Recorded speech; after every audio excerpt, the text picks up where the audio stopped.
Now, the real estate market in southern Northern Virginia really has slowed down. And I want you to understand why. And I also just don't really want you to panic. Now, there are two things that we need to talk about in our October housing market update. And that is one, national price growth has literally slowed down, is the weakest at the very moment that we've had in 2 years. And also, don't know if you knew this, but there's a federal furlough happening. And one of the big questions is how is that going to affect the real estate market? So stick with me to the very end as I want to share this information with you.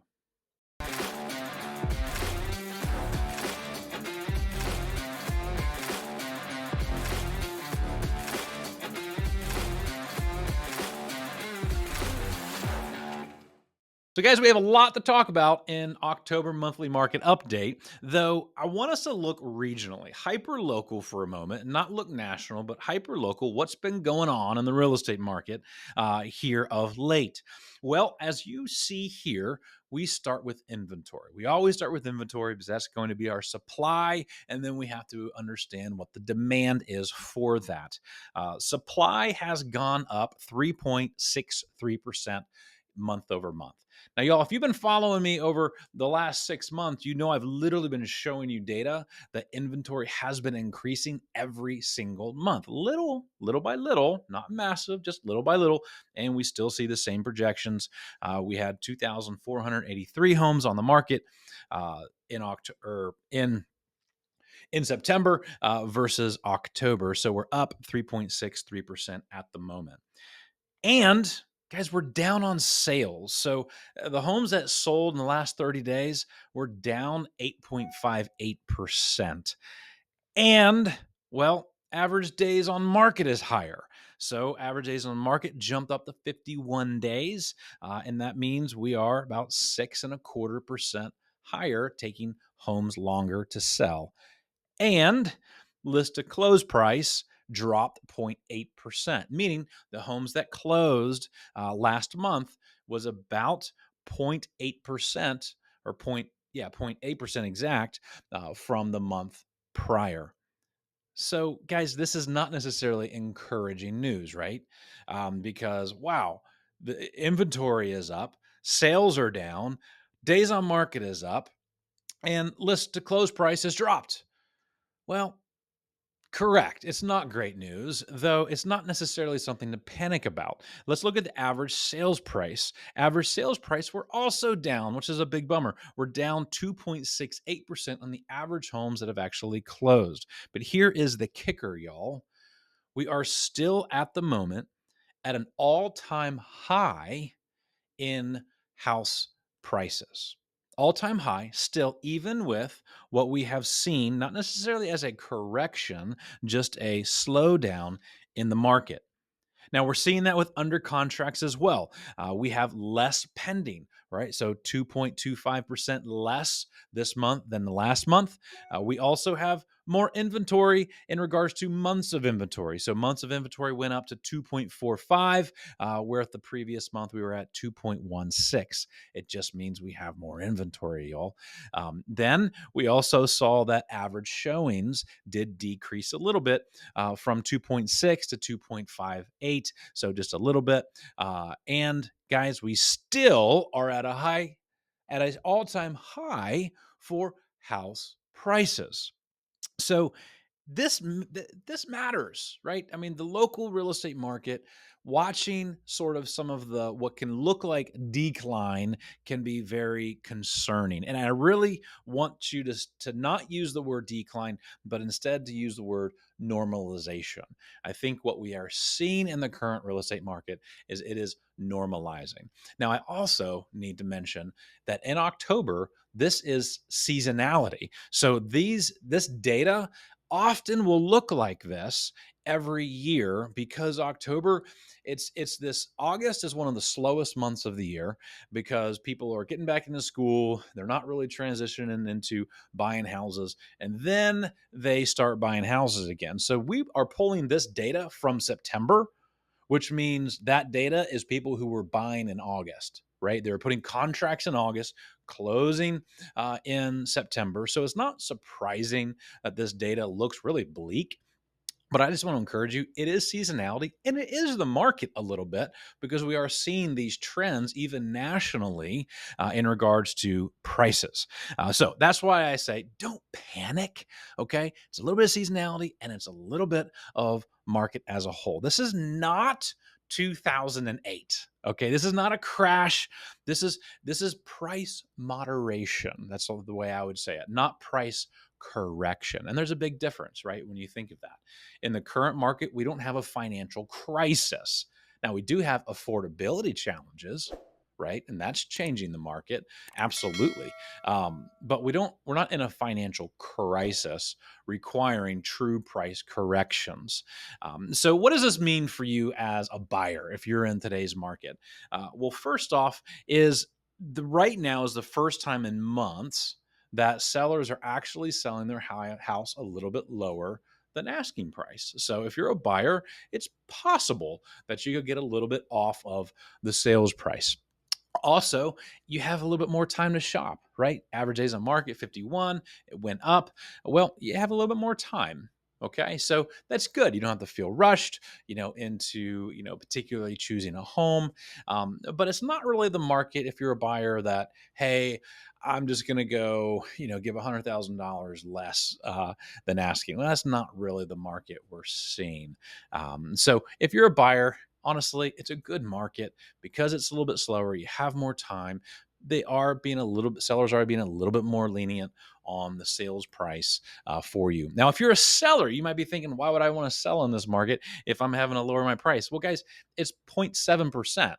All right. So, your average list to close price is literally 99.3. Okay, so 99.3. That's great.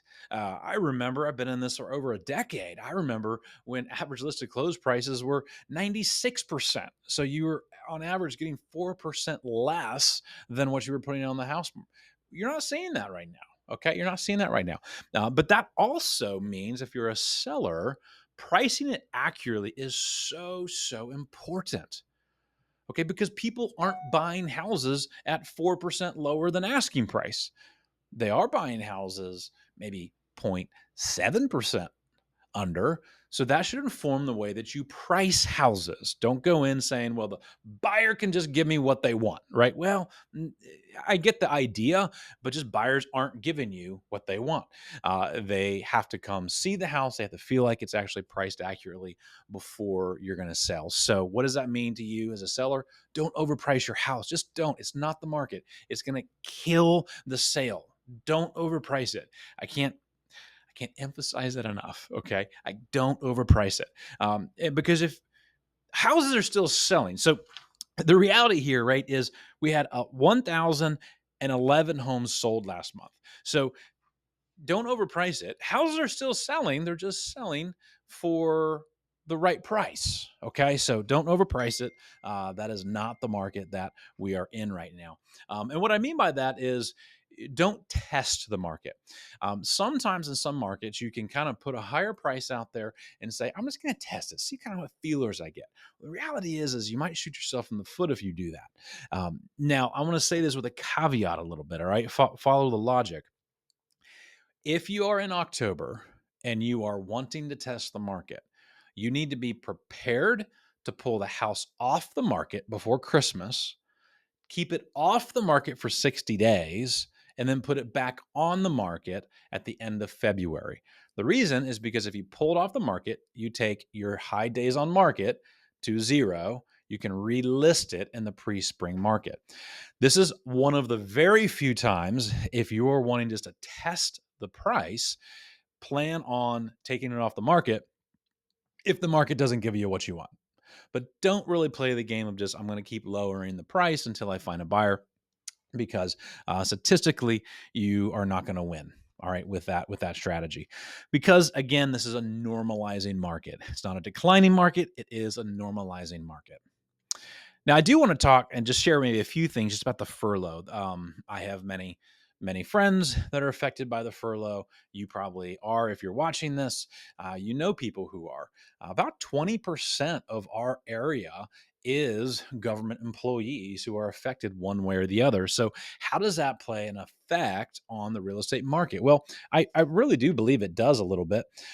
One, you have mortgage delays. So, let's say a buyer is in the market and maybe they put a offer on a house. Well, there's going to be some delays potentially, especially if it's a FHA or VA loan, because those are government funded loans, meaning they're not in the process right now of actually doing all of the underwriting. So one, it might delay closings, which would be a big deal because if you're under contract, your contract says you have to close right at a certain time. So it is a big deal, particularly with mortgage delays. Interesting enough, flood zone insurances which have to be mortgage backed, also will be having a delay. So if you're for some reason in a flood zone area, you might not be getting your insurance quotes to be able to have a mortgage backed insurance, which might actually be giving you delays as well. So that those are kind of two delays that are a reality. But I think the probably the more of the concern is just the psychological effect of this. One, I mean, I have a listing right now that we had a buyer who loved the home. They were thinking about an offer, but really just feel uneasy about actually putting an offer in because of just the uncertainty. Now, I don't know if that's uncertainty of their job, if they're just not going to have a job when when the government opens back up, or what, but there's just kind of this psychological uncertainty that we are seeing in the market, and it might actually affect some non government employees just because they're wondering the stability of the market as a whole. But then, interesting enough, there's also this is more kind of like big picture national numbers. There's a block on data. So, so a lot of these mortgage companies that are putting out, or federal putting out these unemployment numbers. And so the mortgage rates everything's going to stay tight right now. No one wants to make any big changes right now because we don't also have all of the accurate data. So, those are some of the big, aspects that is going to be seen a change, but none of that is making a massive change. Okay. None of that is making a massive distinction in the market at the moment, right? Something could happen next week that we don't know about. But if everything just kind of happens the way we think it's going to happen, we're just going to be normalizing the market. All right. It's just bringing normality back to the market. Anything over 3 months of inventory is getting a little bit more of a balanced market, right? And that's just where we are moving as a whole, which is a good thing. So that's why I started this whole thing off, right? By saying, I want you to understand the slowdown, but I also just don't want you to panic.